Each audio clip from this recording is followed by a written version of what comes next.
So last week we discussed how there's a giant question mark next to Trump's recent announcements that we're getting out of Afghanistan and Syria.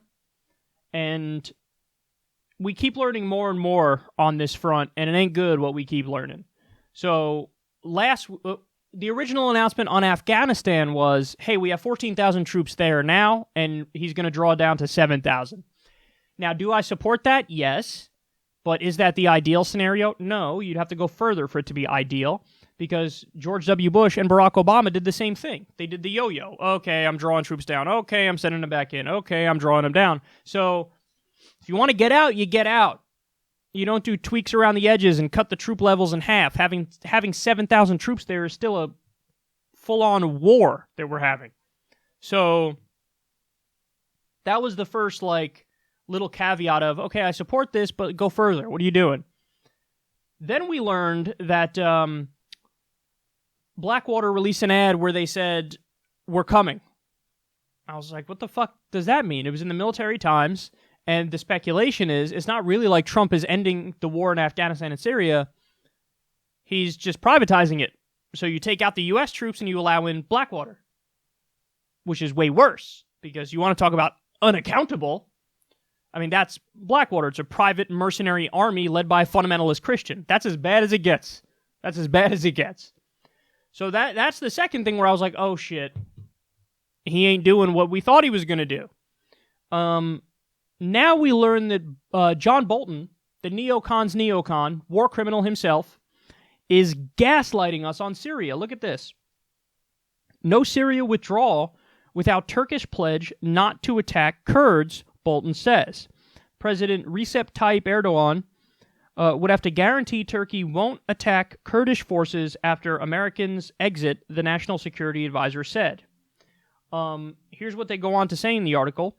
Bolton also indicated that the U.S. troop withdrawal will not be a complete drawdown, as Trump had promised. Instead, he discussed a withdrawal of American forces from northern Syria, where most of the estimated 2,000 U.S. troops are based, while leaving some of them in the southern part of the country. Continued here, stressing that despite conditions for withdrawal, the continued presence of U.S. forces in Syria is not unlimited. Quote, the primary point is we are going to withdraw from northeastern Syria, Bolton said, so it's going to be a different environment after we leave. There is no question about that, he added, but there is no desire to see Iran's influence spread, that's for sure. So they started out with, we're totally getting out of Syria, and we're half getting out of Afghanistan. Now that has morphed to, okay, maybe we're just going to privatize the wars, and in terms of Syria, did I say we were totally leaving? We're not totally leaving, and here are the terms for us leaving, and then here's the nail in the coffin on this story. Trump said this, quote, so far you just heard Bolton, here's what Trump said, quote, I never said we'd be doing it that quickly. We won't be finally pulled out until ISIS is gone. That's a recipe for perpetual war. That's what that is. That's exactly what that is.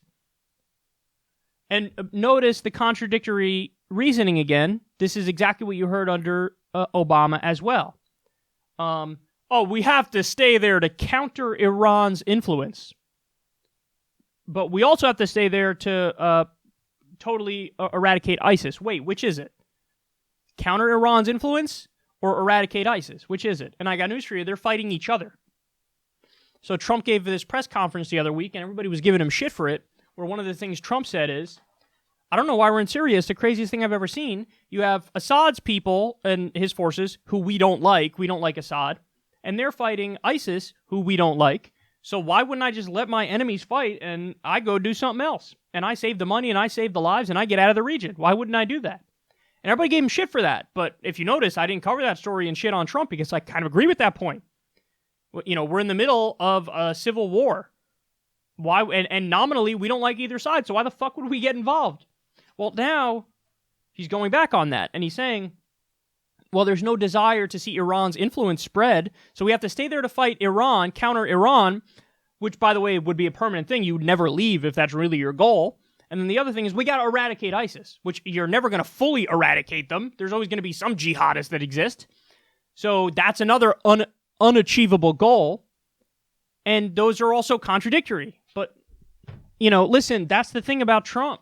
Totally erratic, because he doesn't really have a philosophy or an ideology.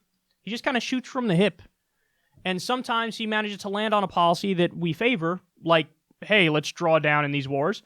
But then it's subject to change in the next 3 days if he just has his advisors come in and say, yeah, we're not doing that. He's like, okay, tremendous, we're not doing that.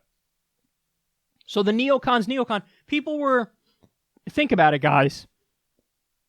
Who stepped down in the wake of Trump's decision to draw down? It was Mattis, right? And then you have to ask yourself, well, why did he draw down? Well, he was mad about the drawing down the troops. But John Bolton stayed. John Bolton stayed in the administration. Why? Because he unquestionably felt like, oh, I'm just going to gaslight and I'm just going to keep us there.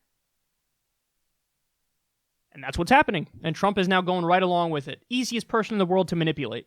And we're watching it happen now.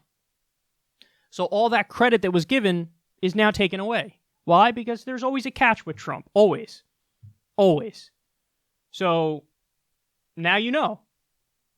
Never trust it at face value, because he's gonna fuck it up in one way or another. He's gonna fuck it up. The drawing down from 14,000 to 7,000 in Afghanistan was never ideal. You needed to draw down way more than that. You needed to get out.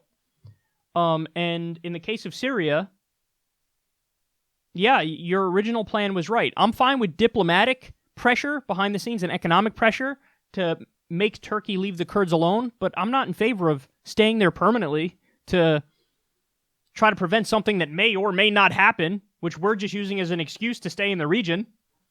So I'm not in favor of that. But now we know he's probably privatizing these wars, and also it's a little bit of a head fake, and we're going to be there a hell of a lot longer than we think. Because Bolton just said it. Hey, we have to, I didn't, and Trump said it too. I never said we'd be getting out quickly. We won't be finally pulled out until ISIS is gone. Counter Iran, counter ISIS. I didn't say quickly we're going to stay there. So in other words, what he said previously was bullshit.